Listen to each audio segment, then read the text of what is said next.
Good afternoon, everybody. It's me, your esteemed host, Pigskin Pete. Happy Tuesday to everybody.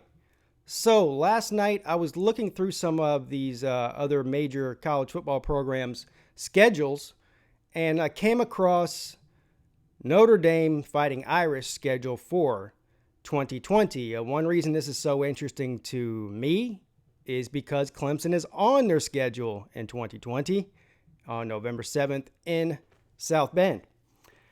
And when I was looking at their schedule, a couple of things caught my eye. So we're going to look at the schedule here together today, and I'm going to ask some questions about their schedule and which games should they win, which games should they lose or possibly could lose, and what are their chances to make the playoffs. Because listen, everybody knows the situation with Notre Dame. I've been over this a million times. If some of you are new to this YouTube channel, you might not know my position on it, so I'll touch on some of that stuff as we go through this schedule here. So let's go ahead and pull that up. We'll take a look at it. And here you have it. Hold on, I need to scroll back up. All right, so looks like they have their spring game. They call it the Blue and Gold Spring Game on April 18th. Anyway, that's not important. All right, so they start out the year with somebody that they play every year. Notre Dame has a lot of teams that they have a tradition of playing every year, and then, of course, they have a loose affiliation. I think it's more than a loose affiliation with the ACC. They play 6 ACC teams a year compared to all the other teams in the ACC play 8 ACC teams a year, so they're playing more than 3/4 of an ACC schedule anyway. But they don't consider themselves to be in the ACC. This is one of the things that hurts the ACC because they're better than most of the ACC teams, frankly. So those are L's for the ACC most of the time, and of course those are wins for Notre Dame. If Notre Dame were in the ACC, and not just in the ACC in basketball and baseball, if they affiliated themselves full-time in the ACC in all sports, then all of these wins would be attributed to the ACC out of conference. But anyway, that's a whole other conversation. You guys know how I feel about that.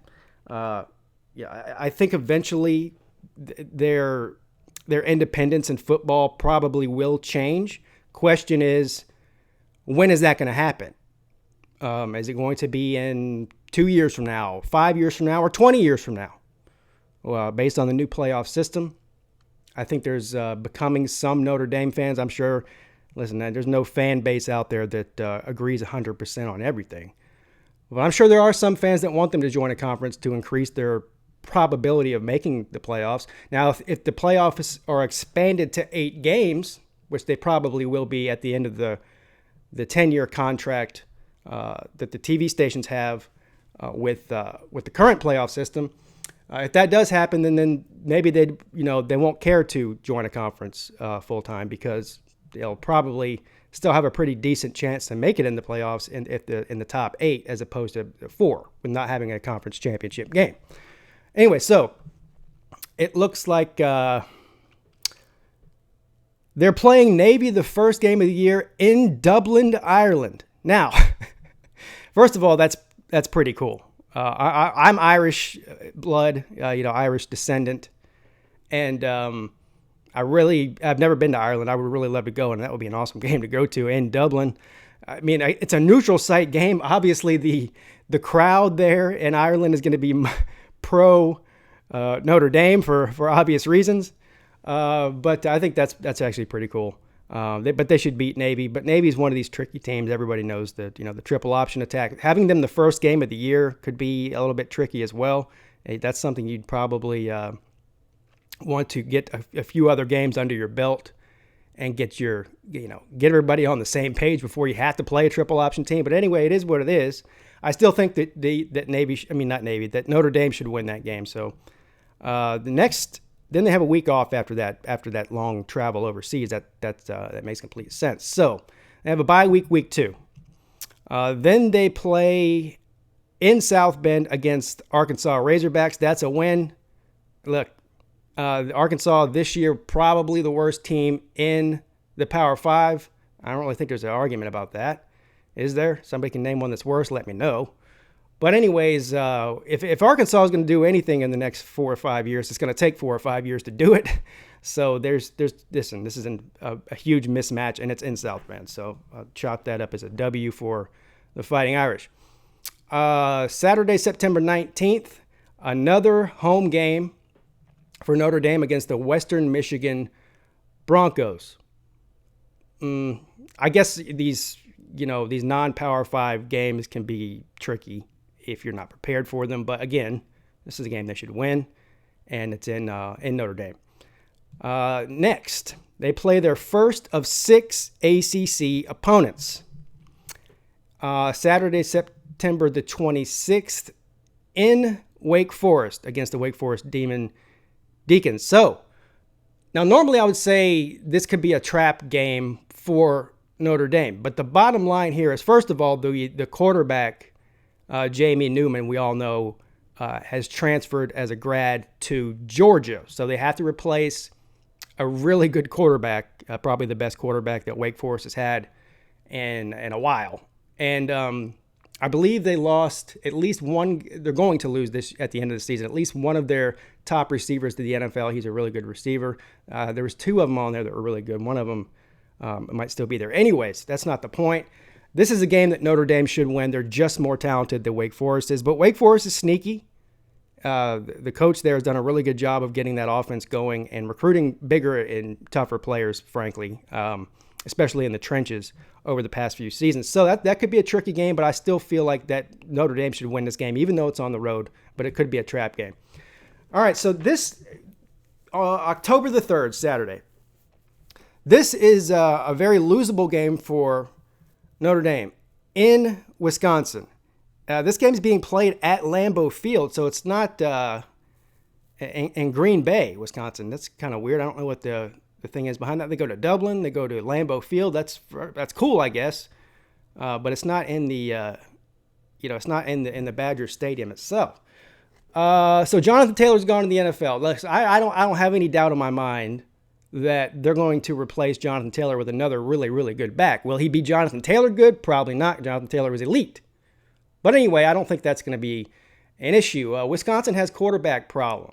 I'm sure if there's a Wisconsin fan on here, they're going to come on here and tell me, oh, we have this guy, we have that guy. You don't know what you're talking about, Pete. Well, when's the last time that Wisconsin has had an elite passing attack to worry about? So it's been mostly a running team that plays solid defense. I don't expect that to change anytime soon.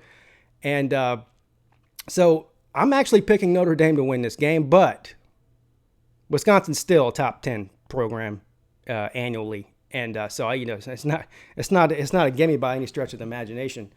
And of course, there's a lot that can happen between now and October 3rd as far as injuries to key players or something like that. So that could change, but I'm going to pick Notre Dame to win this. So here we are at, what is that? What game was that? 1, 2, 3, 4, 5. So Wisconsin's the 5th game. So far, I have Notre Dame 5-0. At the worst 4-1, but probably 5-0. The next week, they go back home to South Bend to play Stanford, another team that they play annually. I still think that people, for some reason, are holding on to Stanford's what I'll call Stanford's golden years, was about maybe an 8 to 10 year stretch there. First with Harbaugh, and then with the current coach, and of course you had a couple of elite, or 2 or 3 elite Heisman caliber players. Obviously Andrew Luck when Harbaugh was there. Then we came on with Christian McCaffrey. Then we had Bryce, what's his face? Anyways, Stanford is not the same team that they were during those years. They've taken a dive, and it doesn't look like, it's, at least when you look at their recruiting, it doesn't really look like that they're going to be making a huge upswing anytime soon. So the fact that this is in South Bend, I think this is actually going to be a pretty easy game. I don't expect Stanford to be a very good team next year, is what I'm saying. David Shaw is a good coach, but they're being out recruited big time right now. And the last season was abysmal, and it's hard to go from abysmal to competing again the way that they were in one season with the recruiting they're doing. So. Next, they have their second ACC foe at Pittsburgh. So that is their first let's see, Wake Forest is in,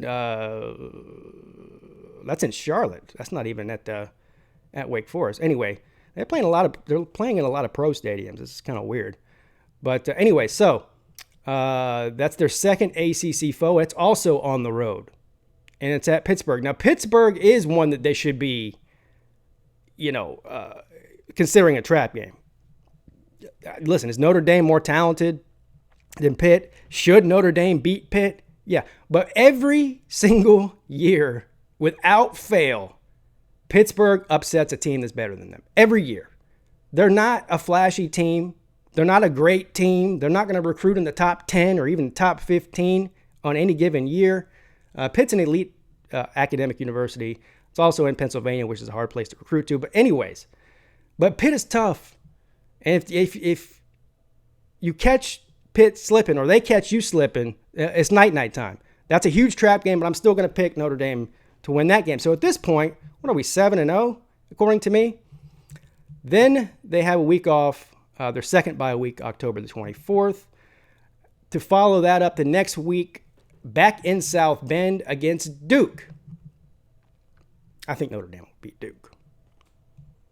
So that's all there is to that. Then the biggest and toughest game of the season for Notre Dame, November the 7th in South Bend, Indiana. The Clemson Tigers travel to town. Obviously, the toughest game on their schedule. If Clemson's on anybody's schedule, with the exception of maybe 3 teams in the country, it's going to be their toughest game of the year, right? We all know Clemson's a top 2 or 3 program in the country without a doubt. Even if you think your program's better than Clemson right now, listen, you got to. They're on at least you're equal, if not better.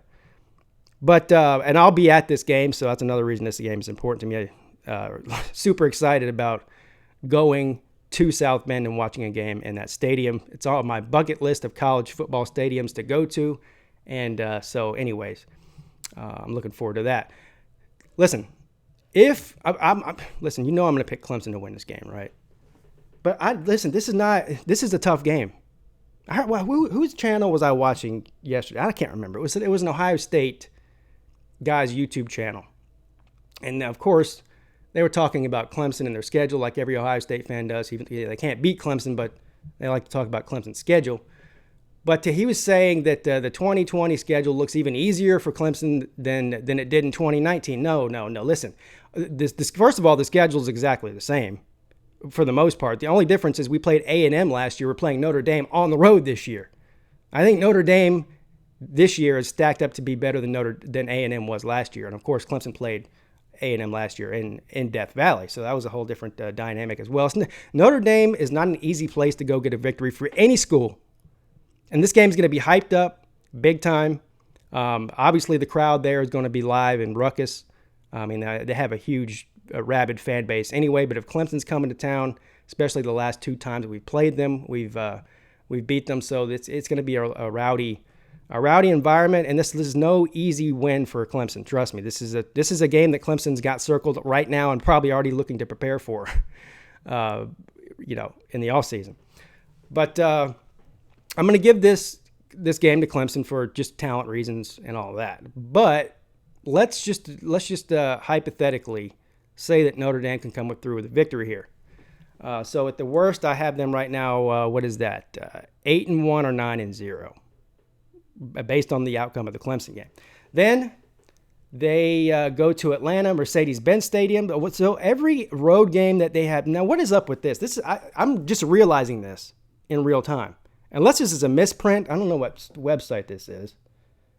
Unless this is a misprint, every single road game that they have against an ACC team is in a professional stadium and not at the ACC team's home field?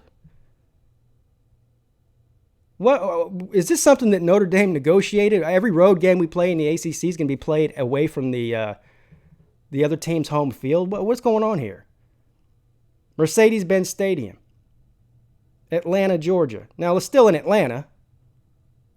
I don't know who that favors more. I don't know if Georgia Tech has much of a home field anyway, no matter where. They could play on the moon. I don't know if it's that much of a home field. But anyways, listen, Georgia Tech's still in a rebuild. I've said it's going to take them. I really like Jeff Collins, and he's a Georgia Tech guy. He knows the area. He's coached there before. Hell, he played and graduated from there. So he knows the Atlanta area better than anybody that's been coaching at Georgia Tech for a very long time. But what he was going from over a decade of triple option type players, listen, he's not going to turn it over in a year. He's not going to turn it over in 2 years. He's going to have to go through a full 3 or 4 year recruiting cycle, and that's it. So I expect them to beat Georgia Tech no matter where they're playing. Then they play the Louisville Cardinals in South Bend. Louisville, we'll see how they are. I don't know. That's an interesting team to look out for in the ACC. Obviously, Scott Satterfield took that team from the depths of hell, basically. Petrino's last year coaching there, 2-win season. And then, of course, Satterfield comes back and has a really good year last year, honestly, for where they were. And I expect things to get better there. Still going to give this game most likely to Notre Dame. Then they finish out the season with their yearly foe, traditional rival at Southern California and LA Memorial Coliseum. So I think that's actually at the Trojan Stadium. Anyways, USC is. Did anybody see the recruiting rankings for USC? Now they decided to keep Clay Helton, which you could debate whether that was a good idea or not. They've been just recycling coach after coach after coach after coach after coach. They were losing recruits out the wazoo. Everybody's coming to the East Coast if you're an elite player in California. You're either going to the East Coast or you're going to Oregon or you're going to Arizona State. I don't have the statistic in front of me, but like 80% of the blue chip players in California from LA, maybe not just California, from the LA area, went to Arizona State instead of Southern California. So that tells you all you need to know. They're placed in the low 80s or high 70s in this year's recruiting ranking. The 70s or the 80s for the University of Southern California. I never thought I'd live to see the day that would happen. So needless to say, unless there's some sort of major revelation, and I don't think this can't even be close. USC's in for a rough sled this year. So the question I have, if they slip up to one of these teams and go 11-1, right? They don't have a conference championship game. Notre Dame doesn't. If they go 11-1, but their loss is to Duke or Pitt or Georgia Tech or Louisville or one of these ACC teams, or even if it's to, Stanford or something.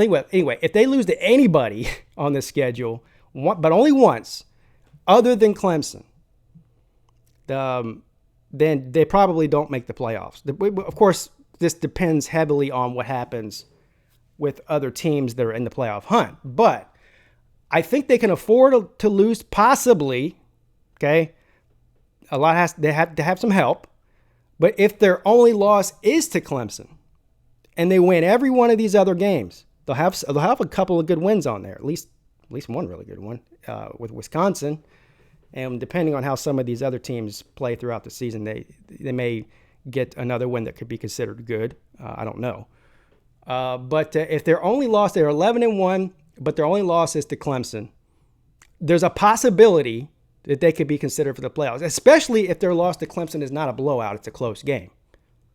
That's a quote-unquote good loss, as they would say, even though I don't believe any loss is a good loss. The whole point is to win, but that's a term that people throw out there. So now, if they go 12-0 with this schedule, if they beat Clemson and they beat Wisconsin and they run through all these other teams, they're making the playoffs at 12-0. You could think that that's unfair because they don't have to play a conference championship game. You can think it's unfair all you want. As long as Notre Dame goes 12-0, they're making a playoff almost every single year. There would have to be a lot to have to happen for them not to make the playoff if they go 12-0 in a regular season. So it is what it is. But so that's my scenario here, is that they can afford to lose one game as long as it's only to Clemson. They lose to anybody else, probably not making the playoffs, even with 11 wins. This is why if I were a Notre Dame fan, I'd want them to join a conference. Because if you're 12-1 and you're a conference champion, you're going to probably make the playoffs most of the time. 11-1 without a conference championship game, then you need a lot of people to lose to. You need a lot of conference champions that are 2 loss teams or something throughout the country. And that just hasn't happened yet in the playoff era. So that's my evaluation on that. If you're a Notre Dame fan out there, let me know what you think of my breakdown here. And listen, I'll get more into this Notre Dame schedule. It's January right now. I'll get more into it as we get closer to the season. Again, we still have to see that the final signing period hasn't happened yet. I don't know. I think that right now Notre Dame is projected to finish somewhere between 17th and 20th in the national recruiting rankings. So we'll have to see if they can pick up some of the guys they're going after to raise their recruiting. But they've been recruiting well. I mean, Notre Dame's it's tough for Notre Dame to get a top 5 class. It didn't used to be tough for them 30 years ago. It is now. It just is. And it is a harder school to get into academically. They have higher standards. So we all know the whole story there. If they can get anywhere in the top 20 on an annual basis, if anything inside the top 15, I think is a win. I think last year they were like 13th or 14th. That's really good. Listen, until this past season, or 2 seasons ago, Clemson has been averaging right around 12 at recruiting and winning national titles with that. So you don't have to have a number 1 recruiting class or even a top 5 recruiting class to make the playoffs and make a run at winning a title. It's all about getting the right guys and developing the players and all of that. So anyway, as we get closer to the season, I'll revisit this. But I think conservatively, 10-2 at the worst, 11-1 at the best for Notre Dame. And if you're a Notre Dame fan and you know you're going to lose one game, you better hope it's just to Clemson and not any of those other teams. That's how that goes. Or maybe they want to beat Clemson and they could care less what else happens, so they can brag about that. I don't know. Anyway, there you have it. Let me know your thoughts down below. Make sure you hit the like, subscribe button, that whole nonsense. All right. See you guys later. Pigskin Pete checking out.